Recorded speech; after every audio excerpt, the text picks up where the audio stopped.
Thank you, Mr. Speaker, sir. I thank Honourable Member for this question, but I was expecting Honourable Bala to be present to ask me this question. To begin with, Mr. Speaker, sir, I wish to refer to a media article dated September 25, 2014. This was a question that was asked to Honourable Bala regarding when will the Municipal Council be held. And this is his response. I quote, "That is my immediate task, and that is what I'm going to do now. And after that, within 2 or 3 weeks, I'm going to visit all municipalities to brief them on what is expected out of them and to see how we can run our municipal council elections." And again, 2015, Mr. Speaker, sir, while responding to questions raised by opposition parliamentarian Prem Singh on when the municipal council election will be held, he said, "The Act has not been reviewed since 1972, and he terms it as a Hurricane Bebe Act."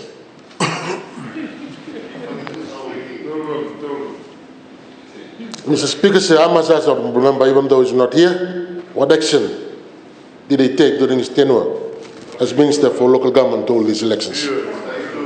Did our residents and ratepayers see any elections during his time in office? Did he even make an attempt to initiate the process? The simple answer, Mr. Speaker, sir, is clear. No action. Kalibat. No empty premises. Mr. Speaker, sir, let it be known that coalition government did not sit idly by. Within just 1 month of coming into office in June 2023, we put our words into action. 11 months, that is by November 2023, we had achieved what the previous government did not accomplish in 8 years. We reviewed and amended the Local Government Act 1972, aligning it with current policy and legal frameworks. This was a significant accomplishment achieved not only by the Ministry of Local Government alone, but with the invaluable support of the Fijian Elections Office, Office of the Solicitor General, all municipal councils, and key partners such as the International Foundation for Electoral Systems, or IFES, and IDEA International. And also, Mr. Speaker, sir, extensive consultations were held, something that the Honourable Bala seemed to disregard.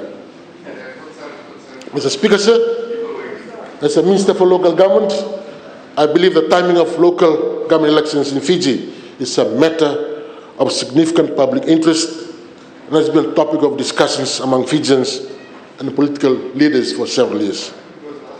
The Minister of Local Government, in consultation with the Fijian Elections Office, play a critical role, Mr. Speaker, sir, in this process, as we are responsible for ensuring that all necessary conditions are met for the elections to proceed. The date of elections is certainly the responsibility of the Electoral Commission, of the Ministry of Local Government, has complied with all the requirements and processes toward a successful local government elections. Mr. Speaker, sir, local government elections is vital for ensuring that communities have direct representation and that municipal elections reflect the will of the people. Local governments operate as city or town councils, responsible for municipal services, local infrastructure, and communities' welfare. However, it is important to note the last local government elections in Fiji were held in 2005. And since then, municipal councils have been managed by appointed special administrators rather than elected councillors. This situation arose in 2006, after which the former government decided to abolish the elected councils and replace them with special administrators. The rationale provided for this decision included concerns about corruption, inefficiency, and mismanagement in the councils.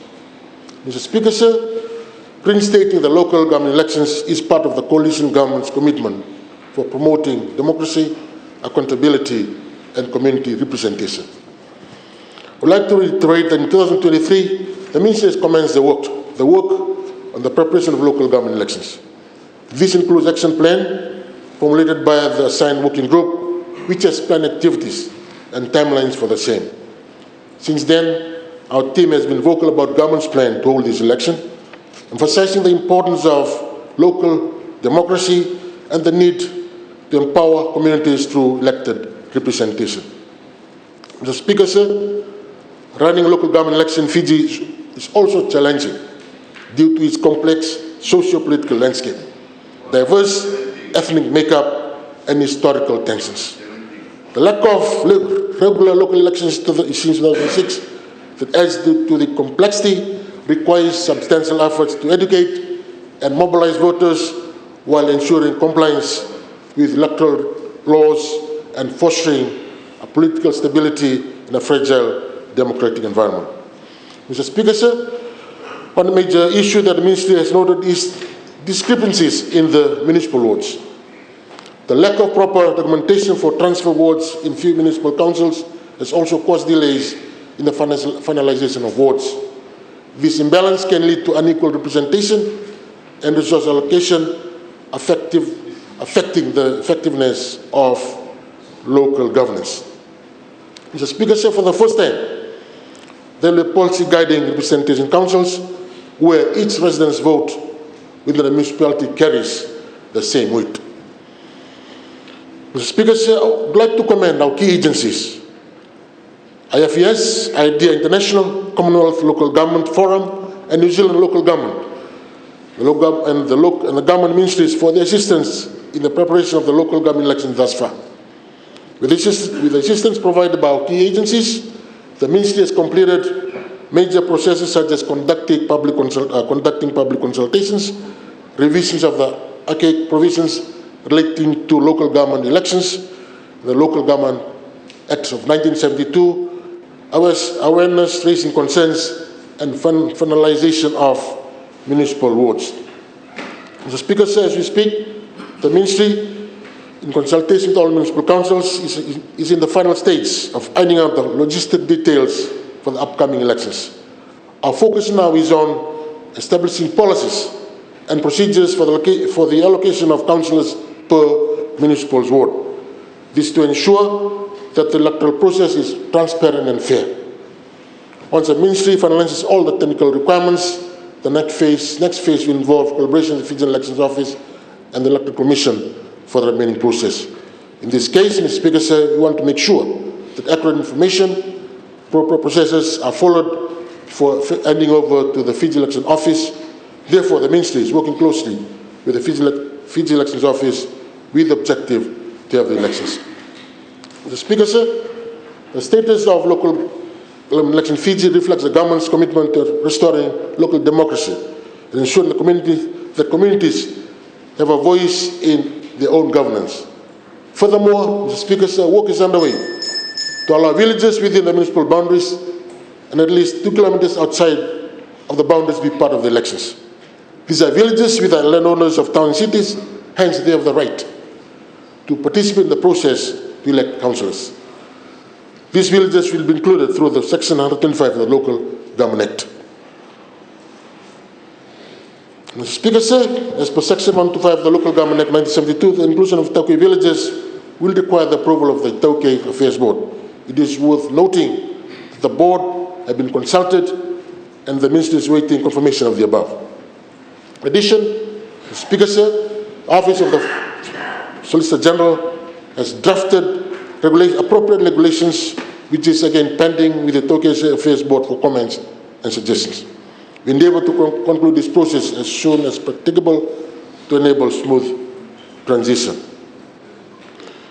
Mr. Speaker, sir, before I conclude, I want to underscore that merely holding an election is not enough. We must ensure that the foundation upon which the new council will operate is robust and resilient.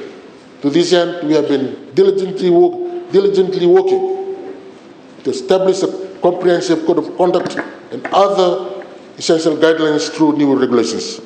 We're also undertaking a thorough review and standardization of inconsistent bylaws, ensuring that they align with our commitment to good governance. With the invaluable support of the New Zealand local government, we are putting in place new policies, rules, and procedures that will be firmly in place by the time the new councillors take office. These measures are designed to guarantee that the councils operate systematically and professionally with unwavering accountability and transparency. Excuse me, Mr. Speaker, sir.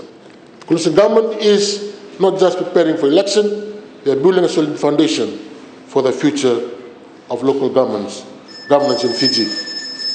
While there are challenges to overcome, Mr. Speaker, sir, the government is making progress in its preparation and its clear intention to hold elections in financial year 2024 and 2025.